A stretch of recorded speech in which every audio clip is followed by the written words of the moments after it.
Dans un monde menacé par une faim constante et aux prises avec la surpopulation, la question n'est pas loin de se poser de savoir comment les choses devraient continuer à l'avenir. De plus en plus de catastrophes naturelles font des victimes.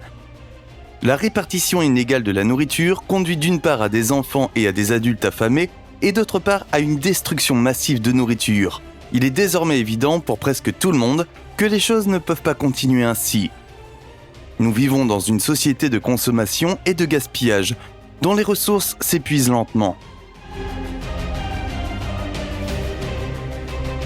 Il y a longtemps, les habitants de nos latitudes devaient se préoccuper de leur simple survie. La recherche de nourriture et la construction d'abris contre les ennemis occupaient la majeure partie de notre temps. Mais de nos jours, c'est à la consommation des biens et des ressources de la planète que nous choisissons de consacrer notre vie quotidienne. Avant de commencer, n'oubliez pas d'appuyer sur le bouton j'aime et d'activer la cloche de notification pour voir d'autres vidéos. Restez dans le coin jusqu'à la fin pour découvrir quelques-unes des façons les plus bizarres dont nous gaspillons notre planète et quelques moyens étranges de résoudre ce problème. Aujourd'hui, une visite au supermarché suffit à satisfaire la plupart de nos besoins fondamentaux et un emprunt à la banque suffit à financer une maison. Il nous reste donc beaucoup de temps que nous, les humains, consacrons à d'autres choses, principalement à des choses qui répondent à nos besoins plus luxueux. Que ce soit le shopping, les repas au restaurant, les voyages ou le sexe, ce sont tous des passe-temps qui font de nous ce que nous sommes en tant que société. De cette manière, nous consommons les ressources qui nous sont données de manière inutile et irréfléchie. Nombreux sont ceux qui pensent que les choses ne peuvent plus continuer ainsi très longtemps. Les espèces s'éteignent, les sols deviennent stériles alors que l'humanité continue de s'étendre. Ce problème a été reconnu et étudié il y a plusieurs années. L'expérience Univers 25 montre les proportions dévastatrices d'une surpopulation qui n'a pas à s'occuper de choses essentielles. Cette vidéo porte sur l'expérience et sur ce que son résultat signifie pour nos vies aujourd'hui. L'expérience de l'Univers 25. La vie dans un espace confiné, avec tout ce qu'il faut pour survivre, c'est ce qui était proposé aux souris dans leurs enclos dans l'Univers 25. Dans les années 1970, l'éthologue et spécialiste du comportement John B. Calhoun a observé le début de ce que nous pouvons presque reconnaître aujourd'hui comme une crise. Dans les pays industrialisés riches, les gens ont tout ce dont ils ont besoin pour vivre et même plus. Ils vivent dans l'abondance et ne connaissent plus de limites. Maintenant qu'ils n'ont plus à se soucier de leur survie, ils occupent le reste de leur temps différemment.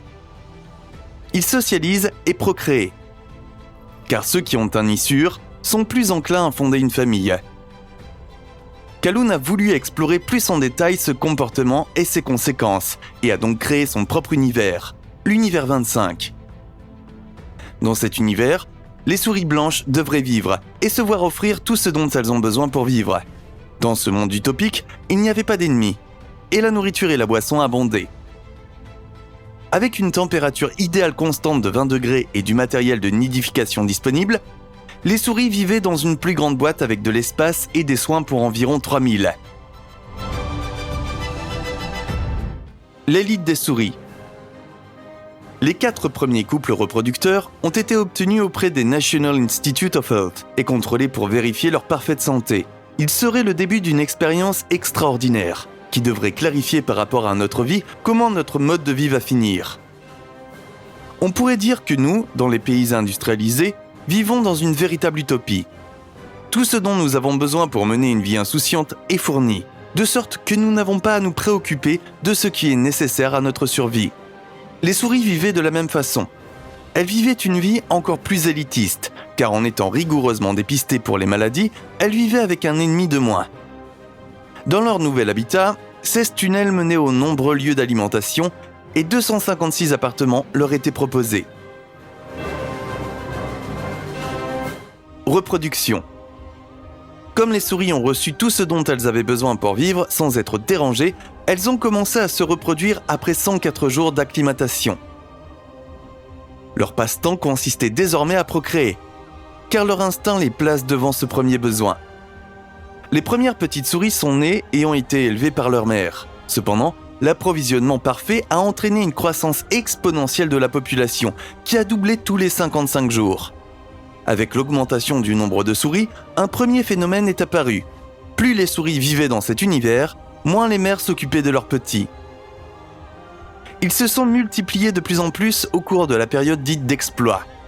Pendant les 250 jours de cette phase, la population a vécu dans une utopie. Mais cela ne devait pas durer trop longtemps. Au 315e jour, leur nombre était passé à 620. À partir de ce moment-là, la reproduction a fortement diminué et le taux de natalité est tombé à un tiers de ce qu'il était jusqu'alors. Période d'équilibre. Dans cette phase qui dure 300 jours, la propagation a diminué de manière significative. Dans certaines régions, on consommait plus, dans d'autres moins. Cela a conduit à une répartition inégale de la nourriture, ce que nous connaissons aussi chez nous, les humains. Les souris ont commencé à associer les sites d'alimentation au contact avec d'autres souris, si bien que de grands groupes s'y sont formés.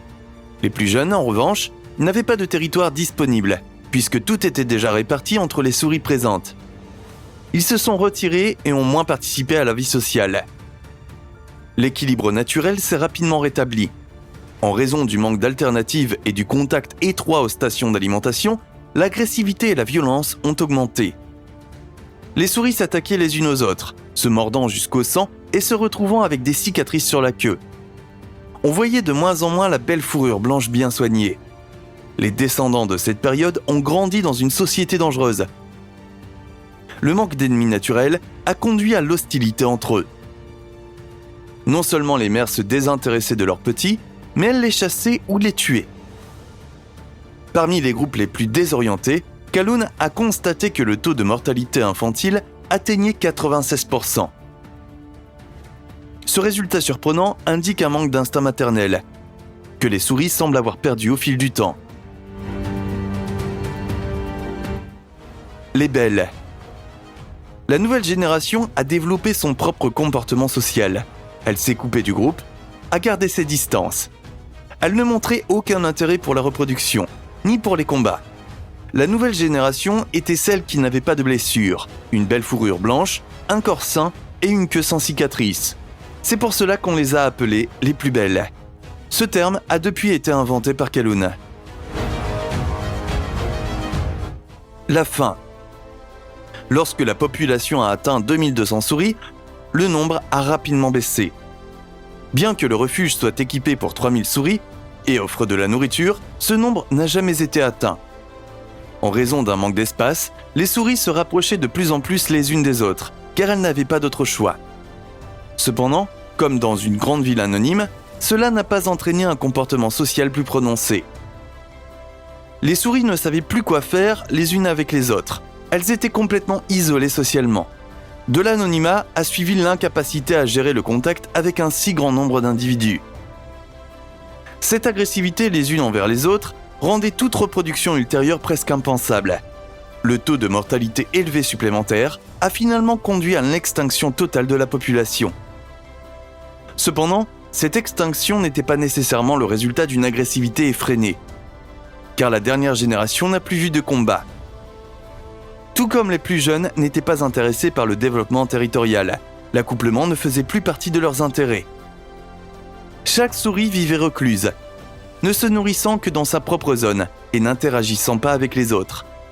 Elle passait la plupart de son temps à toiletter son beau pelage blanc.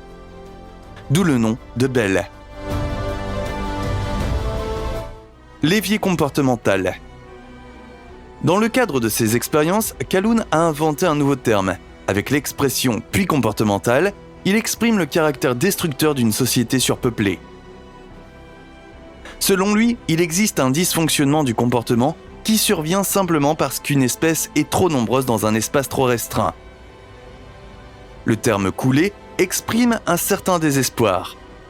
En effet, à partir du moment où les puits comportemental est déterminé, il n'y a plus d'espoir d'éviter l'extinction.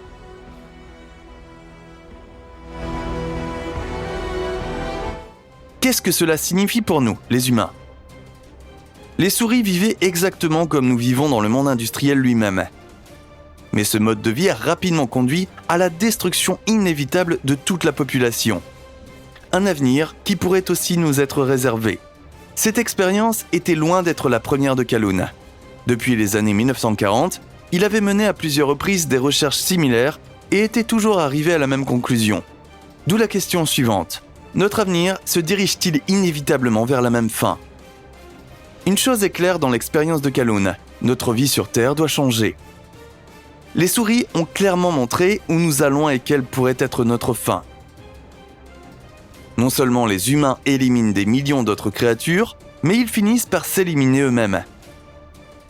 Nous ne voulons pas d'une génération privée de toute vie sociale, qui se réfugie dans sa chambre et reste seule. Mais c'est exactement ce qui se passe en partie. De nombreux jeunes passent la plupart de leur temps sur des appareils numériques au lieu de sortir avec leurs amis. C'est le premier pas vers la dernière génération vivante, les beaux. Ce dont nous avons besoin, c'est d'attention. Dans cette vidéo, nous vous avons rapproché de l'expérience et de ses résultats effrayants. D'innombrables personnes parlent du changement climatique, des catastrophes naturelles et de l'extinction des espèces causées par l'homme. Cependant, dans le cadre de l'expérience Univers 25, une grande attention a été portée à ce sujet. Les recherches scientifiques de John B. Calhoun, qu'il a commencé dès 1945, fournissent des preuves directes de ce à quoi ressemblera notre avenir. Ce que les générations précédentes ont déjà détruit et négligé doit être aplani par les générations futures. Peu importe si c'est juste, car nous n'avons pas le choix. Pour atteindre l'objectif d'une Terre et d'une société saine, chacun doit cesser de pointer du doigt. Les gens disent que les politiciens doivent agir, et les politiciens essaient d'amener les gens à changer leur mode de vie. Il est clair pour tout le monde. Cela commence par vous seul. En fin de compte, cela se résume à ce que vous avez fait de votre vie, comment vous avez vécu et à qui vous avez fait du tort. Il ne manque plus que la mise en œuvre. Les expériences de ce type sont vraiment terrifiantes, car elles ne se contentent pas de montrer comment l'humanité pourrait théoriquement finir. Elles montrent avec un certain degré de certitude ce qui lui arrivera si les choses ne changent pas très rapidement. Nous savons déjà qu'une famine à grande échelle est à portée de main. De nombreux experts affirment depuis des années que d'ici 2030, nous aurons causé des dommages irréparables à l'environnement. Mais en réalité, c'est probablement déjà le cas. Certains scientifiques affirment que d'ici 2030, les États-Unis et de nombreux autres pays seront au bord de la famine. Car les réserves de nourriture commenceront rapidement à diminuer et nous ne serons plus en mesure de subvenir à nos besoins au rythme actuel de reproduction. Ce qui est vraiment inquiétant, c'est que de nos jours, tant de gens continuent à procréer et à apporter une nouvelle vie dans ce monde. Mais nous devons nous demander, pourquoi ? Oui, l'idée d'avoir des enfants et de faire progresser notre lignée et nos connaissances semble excitante. Mais nous devons regarder les choses en détail et réaliser que le monde doit ralentir son rythme. Et cela commence par nous. Alors que beaucoup d'entre nous ont rêvé toute leur vie d'avoir 4 ou 5 enfants, que se passerait-il si nous réduisions ces rêves à 1 ou 2 enfants ? Ce n'est peut-être qu'une petite différence dans notre vie quotidienne, mais la différence serait énorme si nous suivions tous cette idée à plus grande échelle. La vie telle que nous la connaissons est sur le point de changer à jamais. C'est à nous de décider si c'est pour le meilleur ou pour le pire. Merci d'avoir regardé. Cliquez sur l'une des images et découvrez d'autres vidéos passionnantes. Si vous avez aimé la vidéo, merci de mettre un pouce bleu et de cliquer sur le bouton s'abonner pour ne plus jamais manquer de vidéos. D'ici là, prenez soin de vous et à la prochaine vidéo.